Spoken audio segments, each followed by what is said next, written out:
सलाउद्दीन ओवैसी जी। बहुत शुक्रिया जनाब चेयरमैन साहब। मैं सदर जमहूरिया के खुतबे के मोशन के खिलाफ बोलने के लिए खड़ा हुआ हूँ और मैं अपनी बात का आगाज़ उस मुल्क का नाम लेकर करना चाहता हूँ जिसका नाम लेने से हमारे मुल्क के वज़ीर आज़म डरते हैं और कांपते हैं। उस मुल्क का नाम चाइना है और इस चीन ने 45 साल के बाद भारत और चीन की सरहद पर हमारे 20 सिपाहियों को मार दिया और उनकी मौत, उनकी शहादत रायगा जाने दे रही हुकूमत। जिस मुकाम पर इनको मारा गया था उस मुकाम पर आज भारत की फौज PP4 PP8 तक हम पेट्रोलिंग नहीं कर सकते। आज अरुणाचल प्रदेश में चीन, भारत के LAC में चीन ने गांव को बसा दिया।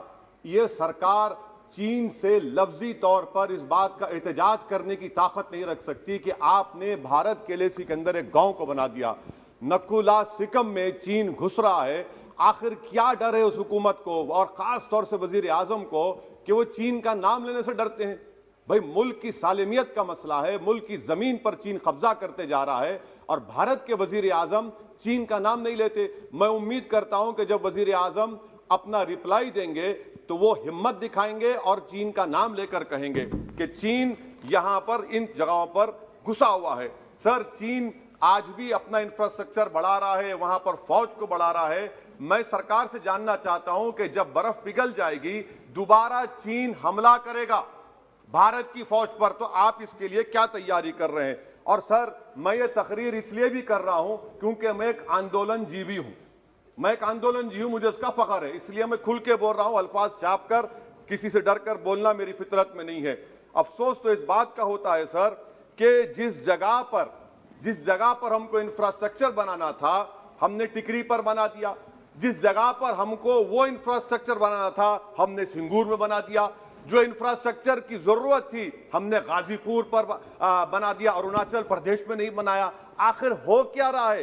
क्या किसान से जो बर्ताव किया जा रहा है वो ऐसा लग रहा है कि वो चीन की फौज बनी हुई है और जो चीन की फौज से बर्ताव किया जाना था आप किसानों से कर रहे हैं? तो मैं इस हुकूमत से जानना चाहता हूं कि इंफ्रास्ट्रक्चर और ये किसानों से क्यों जुल्म किया जा रहा है? सर, यहां पर ये तीनों कानून को लेना पड़ेगा वापिस, आपको आपकी अना को थोड़ा मिटाना पड़ेगा और तीनों कानून को वापस लेना पड़ेगा। सर, यहां पर मेरे को साहिर लुधियानवी का एक शेर याद आ रहा है। मैं साहिर लुधियानवी के साथ माजरत के साथ उस शेर में तरमीम करके कहना चाहूंगा कि जो मौजूदा हालात पर के साहिर लुधियानवी का शेर को थोड़ा तब्दील करके कि चीन पर करम, किसानों पर सितम, रहने दे थोड़ा सा भरम, ऐ जाने वफा ये जुल्म ना कर। ये साहिर लुधियानवी ने कहा था। हाँ, आपसे पूछ के करेंगे क्या? आप तो टुट्टे शायर हैं, ना शायरी आती आपको, ना ज़ौक़ है, ना कुछ है, बोले जाते हैं क्या क्या बोलते हैं आपको ही मालूम।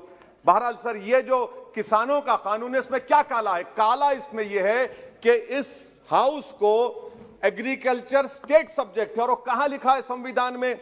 एंट्री 14, एंट्री 28, शेड्यूल 7 में। और यह फेडरलिज्म के खिलाफ है। केशवानंदा भारती खास तौर पर कहता है कि फेडरलिज्म बेसिक स्ट्रक्चर है, तो यह सबसे बड़ा काला है। और सर, ये पूरा किसानों के एजिटेशन से क्या बात मालूम हुई कि सरकार को इस लोकसभा की अजमत, इसकी खूबसूरती की कोई इनके पास हैसियत नहीं है। सरकार इस ऐवान से डरती नहीं है। सरकार किससे डरती है? जब लोग रोड पर निकल कर आते हैं तो मोदी जी की नींद हराम हो जाती है। तो वही आप पैगाम दे रहे हैं कि लोग रोड पर निकले तो सरकार कहती है कि हम 1.5 साल तक कानून को मुलतवी कर देंगे। अरे आप कैसा बोलते? क्या इस ऐवान की तौहीन नहीं है कि आप यहां पर कानून अपनी ताकत की बुनियाद पर बनाते हैं और इस लोकसभा की अजमत को निस्तनाबूद कर देते हैं? तो ये बात आपने पैगाम दी कि जब लोग रोड पर निकल कर आते आप डरते हैं। आप बनाओ CAA के रूल्स, इंशाअल्लाह हम दोबारा रोड पे निकलेंगे, पूरे भारत में उसके खिलाफ एहतजाज होगा। सर, तीसरी बात, सबका साथ, सबका विकास, सबका विश्वास, ये भी झूठ है। क्यों झूठ है? बाबरी मस्जिद के डेमोलिशन का केस आता है, जजमेंट आता है और केस में कहा जाता है कि किसी ने नहीं तोड़ा। अगर सरकार उस जजमेंट के खिलाफ अपील क्यों नहीं करती? एक क्रिमिनल एक्ट सुप्रीम कोर्ट ने कहा डेमोलिशन ऑफ बाबरी मस्जिद को। आप हुकूमत में हैं, आप अपील इसलिए नहीं कर रहे क्योंकि आप अपने लोगों को पैगाम देना चाहते हैं। क्या पैगाम देना चाहते हैं? कि बेटा काशी मथुरा में भी तोड़ दो, हम तुम्हारे साथ हैं। अपील नहीं करना चाहते बाबरी मस्जिद डेमोलिशन केस को। क्या आप इंसाफ पसंद नहीं है? क्या आप मजलूम के साथ नहीं खड़े रहना चाहते? क्या आप जालिमों को जेल में नहीं भिजाना चाहते जिन्होंने 6 दिसंबर को बाबरी मस्जिद को शहीद किया? आपकी खामोशी इस बात का इकरार है कि आप तशद्दुद पसंद हैं। आप जबर के नाम पर आपके पास कानून की बालादस्ती का कोई रोल नहीं है। सर, चौथा पॉइंट, आंदोलनजीवी, पैरासाइट। सर, जमहूरियत की बका के लिए, संविधान की बका के लिए आंदोलन करना जरूरी है, और वजीर आजम या कोई बरसर इख्तिदार जमात के लोग अगर आंदोलनजीवी पैरासाइट का लफ्ज इस्तेमाल करेंगे तो मैं याद दिलाना चाहता हूं सर आपके जरिए से इस हुकूमत को कि हिटलर ने जर्मनी में यहूदियों के खिलाफ इनको कॉकरोचेस कहा, टर्माइट्स का। उसके बाद 20 मिलियन, आप देखते हैं कि 2 मिलियन से ज्यादा यहूदियों को गैस के चैम्बर में डाला गया। इस तरह के अल्फाज इस्तेमाल करने से क्या आप भारत में वही जर्मनी की तारीख को दोहराना चाहते हैं? और सर आप सुन लीजिए। जी सर, थोड़ा बहुत क्या सर बोलते समय में। हाँ सर, जी सर, आप आगे ना सर, आप प्रोटेक्शन है मुझे, अब तो कोई फिक्र की बात नहीं, और खुल के बोल सकते सर। आप आगे सर, स्पीकर आ गए सर, अब तो क्या है सर, आप हमारे लिए हैं। सर, यहां पर आंदोलनजीवी, आंदोलन नहीं करना। अरे किसी शायर ने अच्छा कहा था कि जिसमें ना हो इनकलाब, मौत है वो जिंदगी, रूह है वम की हयात, कश्मकश है इनकलाब। सर, अब फॉरेन पॉलिसी पे आ जाइए।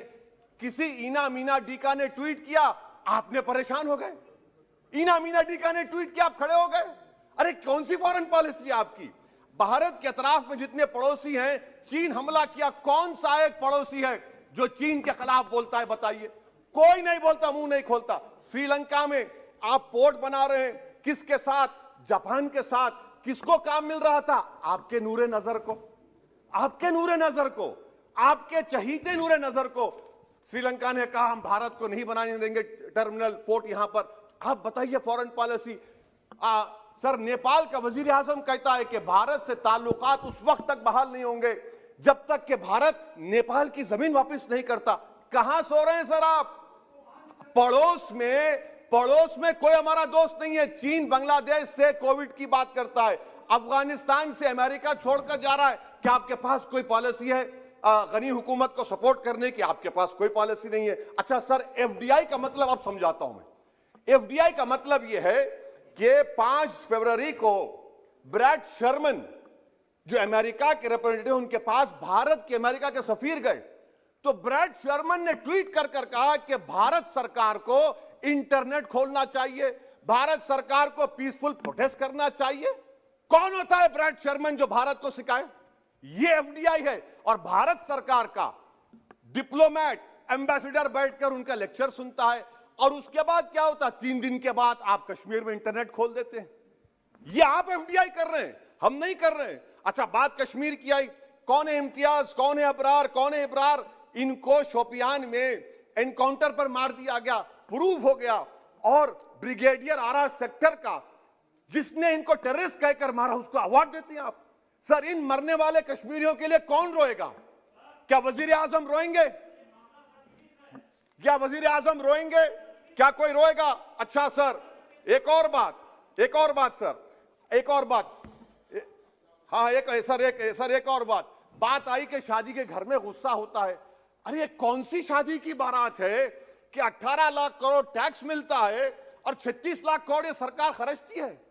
क्या शादी कर रहे हैं आप? वाह वाह, माने वाकई में आपकी इकोनॉमिक पॉलिसी को सलाम कि 18 लाख करोड़ टैक्स में मिलते हैं, 36 लाख आप लोग शादी में खर्चते हैं। मुबारक हो आपको, बड़ी शानदार घर है ये शादी का।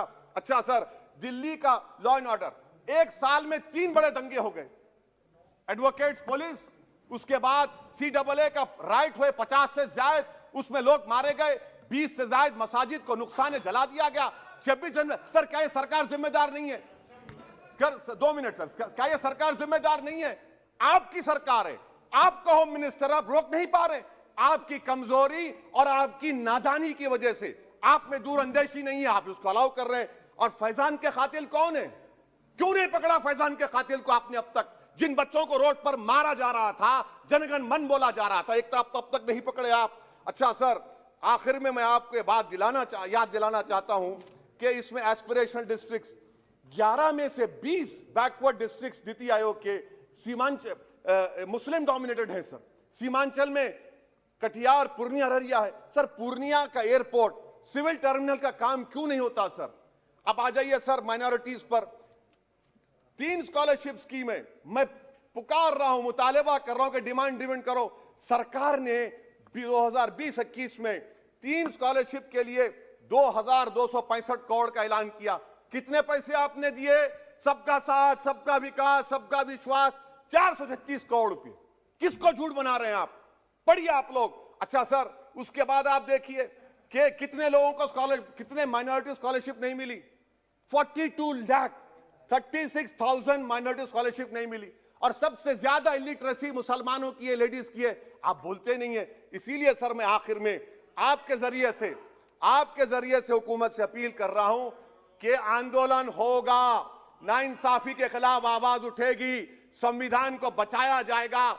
नरेंद्र मोदी भारत के वजीर आजम है। दिल्ली सल्तनत के बादशाह या जहां पनाह नहीं है। जिल्ले इलाही का दौर खत्म हो चुका है, जहां पनाह का दौर खत्म हो चुका है। मोदी की आंखों में आंखें डालकर उनकी गलतियों को बोला जाएगा। इसलिए शायर ने कहा था कि जो चुप रहेगी ज़बान खंजर, लहू पुकारेगा आस्ती का। बहुत बहुत शुक्रिया सर। श्री